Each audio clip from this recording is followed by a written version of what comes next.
All right, real quick here. So, I know you guys aren't going to watch this entire video, this entire monologue about the convoy, my views on voting, my views on politics and whatnot. And trust me, this isn't supposed to be one side, left or right, really. This is supposed to just come at it as an American, because I've technically voted both ways before, all right, and been brought up technically a way that most people would view. Well, it's hard to tell because shit's so screwed up on both sides. No one's an American really anymore. We're red or blue or whatever. It's so. I don't, like I said, I'm already getting agitated now just trying to tell you guys to watch this whole video. But if you want a kind of a down-to-earth understanding about our political system, about the convoy and stuff like that, because this is really what it was supposed to be about, but it kind of went off. All this stuff is interconnected. Everything between the economy, immigration, voting rights, and the way we vote and everything. All this is interconnected. This is not one quick, easy fix issue, guys. All this. All right, the only way this is going to get fixed is if people actually sit down. There's no outside interest or lobbying groups and stuff, and people have to sit here and be like, where do we want to see this country in 200 more years? That's the only way this is going to get fixed, because if we look around, guys, and I'm talking to, I don't know, anybody that might see this, because I know no one with any power, political power or anything is going to see this, but what kind of hope do we view for our children? Like really deep dive down. Do we want a country that is divided? I mean, both sides have legitimate issues that should be heard.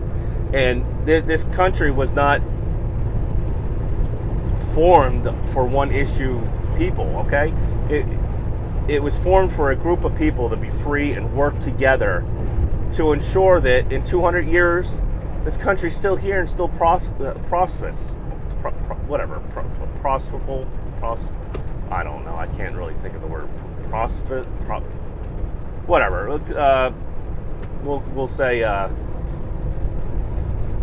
We'll say doing good. All right, there you go. That's what you have when you have a what do you want to call it? A public school education. And I don't know. I'm just like thinking off the top of my head as I'm going along. Like there's so many now that I just finished the video and I'm trying to monologue this or give you what you're going to watch here. I don't know. Well, just watch the video, guys. All right, and then come to your own conclusion. All right, no matter what side you're on. All right, welcome back to Jackknife TV. All right, now what I'm going to say is probably going to be kind of controversial. And everybody's talking about the convoy down in Texas and whatnot. And supposedly how there's going to be 700,000 trucks down there and everything, which realistically, at best, you might see 1,000. All right, I'm just going to be realistic. The media is probably hyping it up and everything, and so's OIDA and whatnot, and Black Smokes Matter, whatever the heck it is. All right. Realistically, you might have 100,000 trucks down there. All right, and that's their right. If I could afford it and felt it would actually accomplish something, I would be down there too. But to be honest, to go down there and do that, good for them. Good. Do I feel like they're wasting their time and wasting money and it's not going to really accomplish anything? Yeah, unfortunately, yeah. Maybe if there was more trucks, maybe if 700,000 did show up, but I highly doubt that. All right. And I guess what are they protesting? They're protesting open borders. All right, open borders. Well, I hate to inform you guys, but we've had open borders in this country now probably for about 20 to 30 years. The damage is already done. You guys are like 20 to 30 years too late. The time to block borders and blow your horns and stuff was back when, trucks were half the price they are now, inflation wasn't around, you actually had money in your pocket and stuff. and and you might have actually had a government that wasn't, off on cloud nine somewhere, doing whatever the hell they want to do, and I hate that. I'm not trying. I really don't want to be political. It brings out the worst in everybody anymore. All right, it just brings out the worst. As far as I'm concerned, I'm an American. If I had I don't really have any, but if I had a crazy liberal, neighbor, they're an American too. They're my brother. All right, no matter how nut job they are, I still consider them an American. And it's hard to it's hard to say that because, I've seen what's out there. I've seen the people ripping down flags. They think being a patriot is, fascist or whatnot. What put them here, all right? What put them here as an American, gave them all their freedoms, gave them their electricity, their TV, their internet and everything, all right? I hate to say it, but if America wasn't here, if we didn't, win the revolution in 1776, the world would be a different place, and it wouldn't be for the better. I know everyone will bring up slavery and whatnot and everything, but guess what? Just about every civilization in history has practiced slavery, all right? And we're just the ones that held ourselves accountable. So we get all the flack for it because we basically admitted we were wrong, all right? And, there's so much more to it than that. So don't just take my,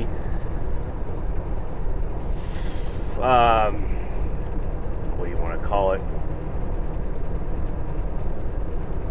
Trying to think of the right word here so I don't get criticized and, be labeled certain things. But don't take my simplification of the whole thing as my, as arrogance, okay? Like, trust me, I could take a huge deep dive into a lot of this stuff. But, a lot of times people that already have their mind made up don't want to hear it anyway. And they're going to come to their own conclusions. So it doesn't even matter. It doesn't matter how deep and, I would dive or any of you would dive into a certain subject. People are not open to knowledge. They're not able to see both sides of the argument and then come to a conclusion. Like the scientific method, as we can see with a lot of other things, has been completely thrown out of the window for an agenda and money and stuff. And it's going to screw this world up. Not just this country, but this world. All right, so I know I'm feathering off on a lot of different areas, but it's true. It's everything, okay? So, like I said, I'm going to try to get back here to talk about the convoy. So, like I said, the damage is already done, all right?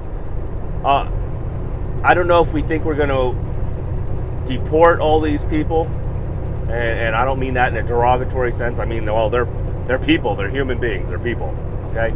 They're people. They're from all different walks of life. They're from all different nationalities because it's not just necessarily Mexicans, South Americans, and whatnot crossing the border. There's Muslims, there's Koreans, there's Asians, Russians, Eastern Europeans, and so on and so forth. It's easy to get into Mexico. They don't necessarily let them just get on a plane and fly in the United States and do what they want. All right, so we have all these people crossing the border. The first thing, in my opinion, all right, it's just my opinion, and I know it's not necessarily going on with the trucker protest, but I'm going to get back to it. Look, you want to solve this problem and still, bring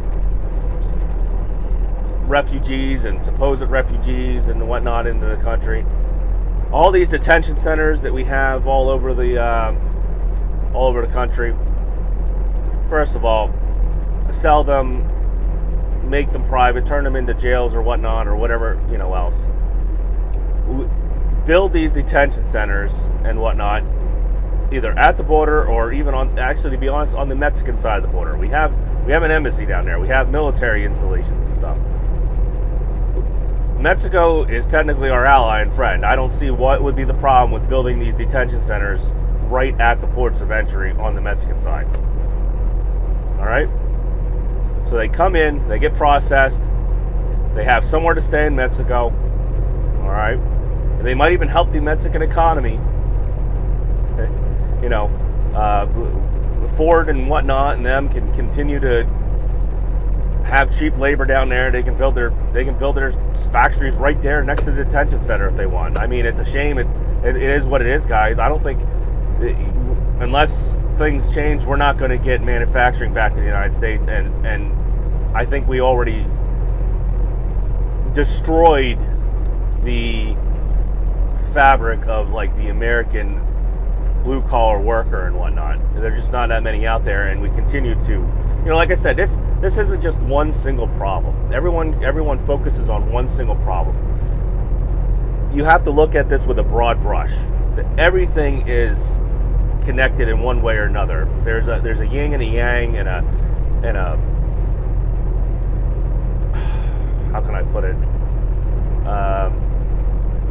A web. All right, there's a web stretching out through all these problems, and they're all connected in one way or the other. Look, there's businesses that hire illegals because they either can't actually or supposedly can't get an American to do the job.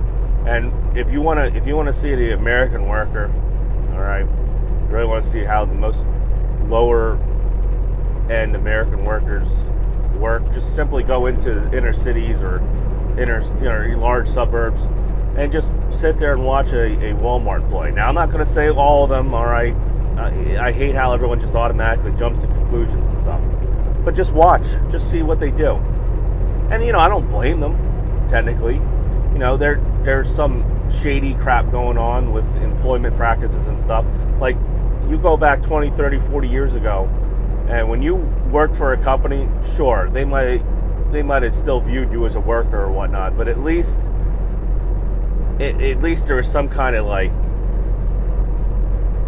connection, you want to say, because, you know, if you're like a steel mill worker or whatnot, you had a pension, you know, the people knew who you were, you knew the managers and stuff, and it wasn't like a constant rotation of managers, because gosh forbid, like I'll say in Walmart, because I'm just coming from experience.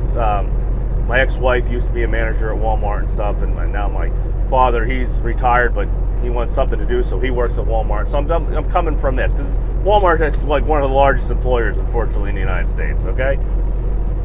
And we'll get back to the Convoy. I know this is how I started out, but like I said, all this is interconnected, all the way from,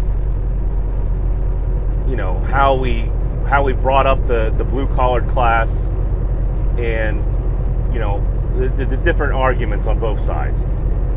All right, so I'm going to try to move along back to the Convoy, because I know this is why most of you guys clicked on the video, but just think in the back of your head, though, that how all this is interconnected. All right, it's all interconnected. All, you know. So, all right, so the Convoy is going down there, and like I said, there's probably not going to actually be 700,000. What are the demands? What exactly are we bringing to the table? You know, are we saying, hey, you know, our jobs are getting stolen, and you know, our business, our industry is being affected, I guess you could say, by overseas or other countries, you know, forming companies and running shitty companies over here, and you know, it is. But the problem is the administration we're wasting our breath, guys. The administration that's there doesn't care. They're not going to hear our problems. We know that. They're not going to care about the Convoy. All right, and if we get violent or God forbid something happens at the Texas border, we already know now with AI and you know, certain bad actors and everything. And this is not where I want to get conspiracy, you know, like a conspiracy theorist at. But look, we know that the FBI and the CIA and stuff, we know they manipulate certain situations for their favor, and we know that the mainstream media is in on it and stuff. So I don't even want to hear, you know, that conspiracy nonsense bullshit that I'm being a conspiracy theorist, because it's happened. We have proof. If you actually go and Google and Wikipedia stuff, you'll see it. You'll read about it. All right, and this isn't even like MAGA stuff or anything like that. It's just general knowledge. Okay, and we're on a slippery slope here, and I actually put a video, or was going to put a video out the other day, just in general, like talking about like how I see the future of trucking and just the future in general. When I was younger, I had the whole, live in the suburbs, the 4-bedroom house, the 2-car garage, and all that stuff, and everything. And sure, that is still kind of attainable, but it's the goalposts keep moving. All right, and it's not. Even for our parents and our great grandparents and whatnot, and my parents are, well, my father, I should say, my mother's gone, but my father is a lot older. All right, he's in his 80s. He had me late in life. Okay, we'll put it that way. But even though his paycheck wasn't that big, he only made like we'll say back in like the 50s, mid 50s or whatnot. Even though his paycheck was only like $100 a week, his mortgage payment was $62 a month. $62 a month, and he was a mechanic at a dealership, making just about $100 a week. I think he said sometimes it depended; it would be like around 80 to 100, depending. Plus, he did side jobs and stuff because people knew he was a mechanic, and he worked on stuff. But his mortgage for a brand new Levittown house was $62 a month, and his wife didn't have to work at the time and stuff like that. And now look, now your wife usually has to work. Now that's not all the case. Some of you guys do. Maybe some of you are successful and stuff, and I don't know why successful people always start looking down on things like that. Like, hey, I made it here. I did this. Like even when I had 2 drivers and my own little fleet going on, I didn't really look down on people and say, oh, well, I guess they just did something wrong. I looked and said, hey, I just so happens did the right things at the right time and got where I was. And look, the pandemic and stuff, it put me right back in my place. All right, anything could change in a heartbeat. You could get a divorce. They could take your business. And like I said, I'm going off the topic again. But it's hard for me to just look at one issue like the trucking convoy and put all this together, because it is all interconnected. All right, as much as we hate this, it's not a simple solution. It's not like legitimately for this to get fixed, and I'm talking about the way America was and whatnot. And you know what? When I say the way the American was, there are people who are thinking the way American was. Oh, you're talking about like 1930s and 40s when was it Jim Crow and all that stuff. No, why would I even bother be talking? Why would I even care about that? That wouldn't even be coming into my head. I'm talking about like what I said. My father made like $80 to $100 a week, and his mortgage was $62 a month. And usually your wife didn't have to work. If she wanted to, she could, or whatnot. It was just that. Now the government is taxing 2 incomes in a household and whatnot, and just everything's out of control. It's out of control, and we allowed this to happen. Just like how we allow ourselves to get taken advantage of, we allow ourselves not to become, actually business savvy and learn business law and actually have contracts read over by lawyers and stuff, and we just sign them. And this is how we get taken advantage of from brokers and shippers and stuff.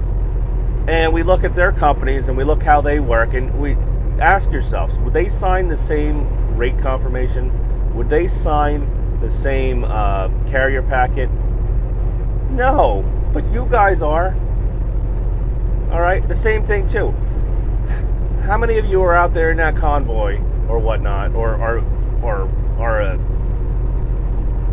Trump supporter or whatnot, or you know what? Even if you're a liberal, you have the right to vote. All right, if you're liberal or left wing or whatever, you have the right to vote. Everyone should. All right, for the most part, as long as you're a U.S. citizen and we can prove who you are. All right, I'll put that in.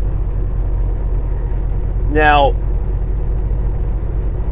that being said, how many of you are actually registered to vote? All right. How many of you are actually going to be home to vote on election day? Probably not many. You know, out of the, 3.5 million truck drivers or more than that?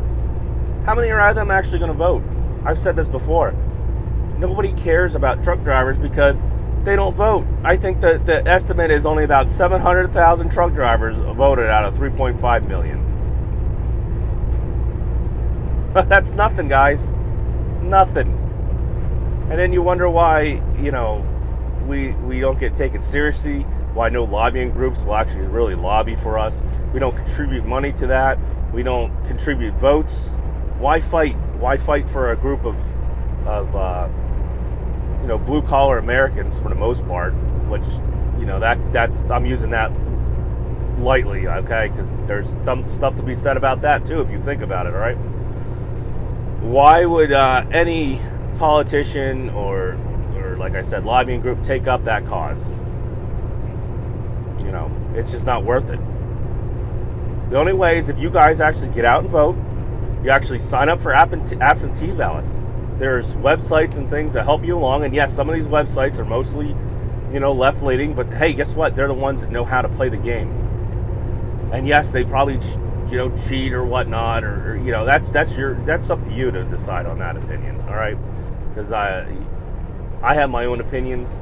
I don't think it's, you know, I'm more in the middle of thinking that some things should be changed to improve that. Like, I can't believe that our country has entire UN meetings and stuff on voting rights and how votes are counted and everything for other countries. But God forbid, as soon as we have a problem in this country with the possibility of, you know, votes not being counted properly or no oversight, or, you know, even just having a voter registration and verification system or something, you know. And I know I hear stuff about, oh, you know, IDs are infringing on people and stuff like that. All right, okay, I've worked in Philadelphia. All right, trust me, these people have IDs. These people go out and get IDs. You got to go get Social Security, all right? And I know you say, oh, you don't really necessarily need an ID or whatnot. Well, you guys have a Social Security number. Why can't we verify Social Security numbers? All right. There's a lot of liquor stores in the inner cities and stuff. How are they buying liquor without ID? Now, I'm sure some of them don't ID, but, you know, they eventually get caught by the city and state and whatnot. But they gotta have IDs. So I don't get it. We ID for liquor, but we won't ID for, you know, something that is the fundamental fabric that holds our country together. All right. So that being said, I know I'm kind of off track on the whole convoy issue, but to be honest, like I said, the whole convoy thing, you know, it's good for brokers or whatnot, because now if there are a lot of trucks going down to Texas, they're not gonna be able to get out of Texas. The rates in Texas are gonna fall down to, like, I don't know, 80 cents a mile or something probably. Okay? But, okay, I kind of got off track. And I got, look, this is not a political channel. My opinion and my views do not matter. All I can say is that I'm an American, all right? I'm a Polish American technically, but still I'm an American first. My family's from Poland. They immigrated. Well, some of them. There's, you know, I have two sides of the family. You know, they immigrated from Poland. They learned English. They came to this country. They learned English. All right. They wanted to be an American. The first things they wanted to learn about was the history and stuff. They learned about most of the history and stuff when they were actually in Poland. All right. They viewed this place as a beacon of hope and freedom, and they wanted to keep it that way. They didn't want to come here and put their Polish flag up in front of their house and everything. They wanted to put the American flag up. They wanted to, you know, assimilate with American culture, but they still kept their roots. They still had Polish delis and things like that. All right, there's nothing wrong with that. And yeah, you don't see that really happening anymore. And I don't. Maybe it is, but you just don't hear about it. Like, let's just say if you are, like, I'm not trying to attack anybody that's, an immigrant, really. Let's say you are an immigrant and you came to America. Are you an American? Did you try to assimilate to American culture?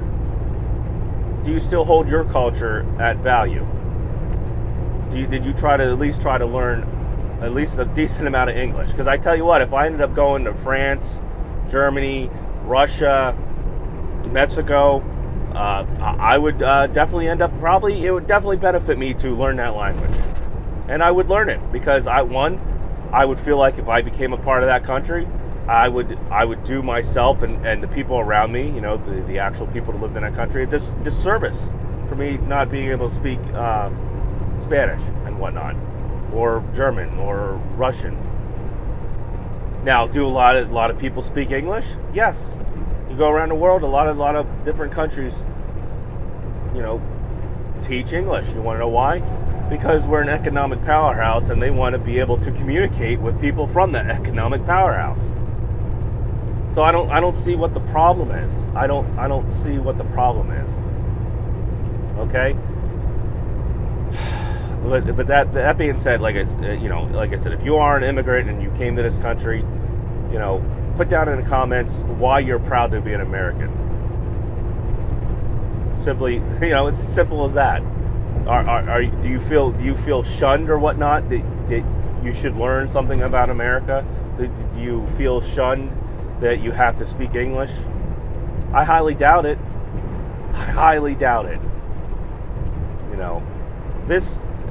The whole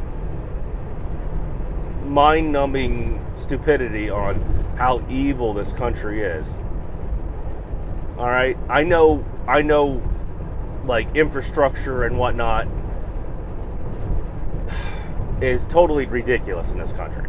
We've totally allowed ourselves to be overtaken in that manner from other countries, and it's a shame because, like I said, we used to be, the best at that, and we're not. So I'm not saying that America is best at everything, but our political system, our freedoms, the way we gave, people the right to choose and not have the government breathing down their necks, which they are now, and technology has allowed that to happen.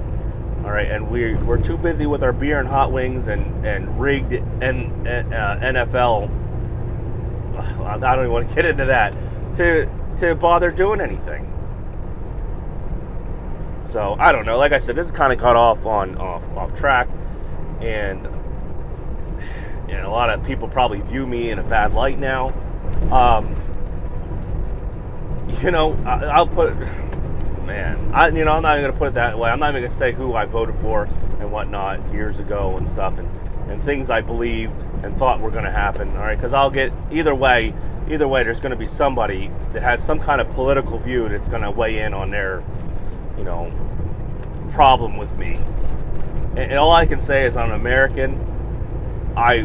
If it really came down to it, I would die for this country, because I would know that my kids, it's hard to say it because I will say shit's really screwed up, but I know my kids have the best chances of having a fulfilling life in this country.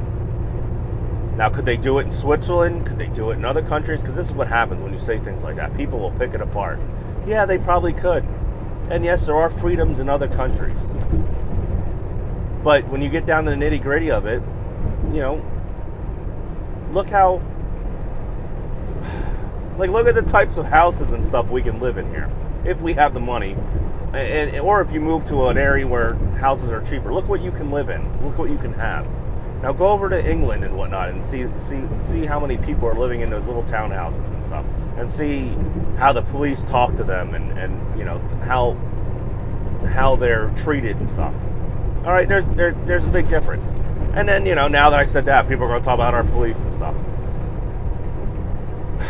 We allowed all that crap to happen. There's a thin line between a yin and a yang here, and we've totally destroyed that line. All right, there's a time to be rough. There's a time to enforce things, and there's a time when you pull over like a 50-year-old grandma for speeding that you don't like bash her face in. Okay, and we allowed that to get out of hand because of us, the pressures we put on everything. All right, and that's a different subject too. See, I'm getting off track here, but anyway, if you enjoyed my all over the place rant here, please hammer the like button, subscribe, and hopefully you watch to the end of this video. All right. So thanks for watching Jackknife TV. Jackknife out.